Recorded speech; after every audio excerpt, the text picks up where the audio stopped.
মেহেন্দিগঞ্জের ঐতিহ্যবাহী পাতারহাট জুবলি ইনস্টিটিউটের যে রেজাল্টের হার মেহেন্দিগঞ্জের ইতিহাসে সবচেয়ে খারাপ হয়েছে, এই বিষয়ে আপনার কারণটা কি এবং ভবিষ্যতে কি করণীয় আছে স্কুল কর্তৃপক্ষ, ছাত্রছাত্রী এবং শিক্ষকবৃন্দের?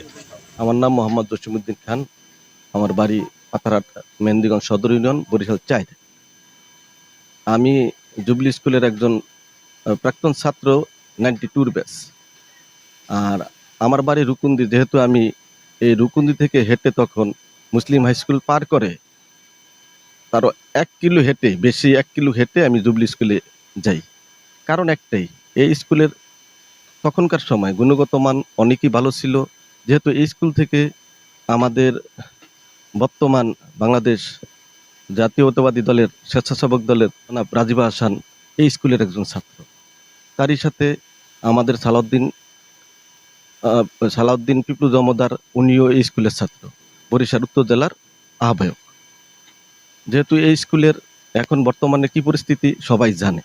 যেহেতু এই স্কুলের ম্যানেজিং কমিটির দায়িত্বে কারা আছেন জানি না। এখানে ম্যানেজিং কমিটিরও একটা দায়ভার অবশ্যই আছে।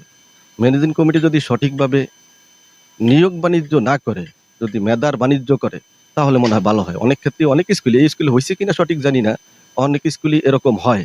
ওইটারই ধারাবাহিকতা আমি কথাটা বলছি। যাই হোক, এখন করণীয়, যেহেতু এই স্কুলের আমরা একজন প্রাক্তন ছাত্র হিসাবে আমাদের আসলে খুব খারাপ লাগে যে এই স্কুলে যে এবছর যে রেজাল্টের যে অবস্থা সবাই জানে।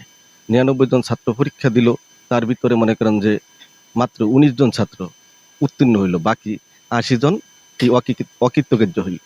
তো এই কারণে আমি মনে করি বর্তমানে যারা ম্যানেজিং কমিটির দায়িত্বে আছেন এবং ভবিষ্যতে যারা থাকবেন, তারা অবশ্যই শিক্ষকদের প্রতি এবং ছাত্রদের প্রতি, স্কুলের প্রতি সবাই খেয়াল রাখবেন।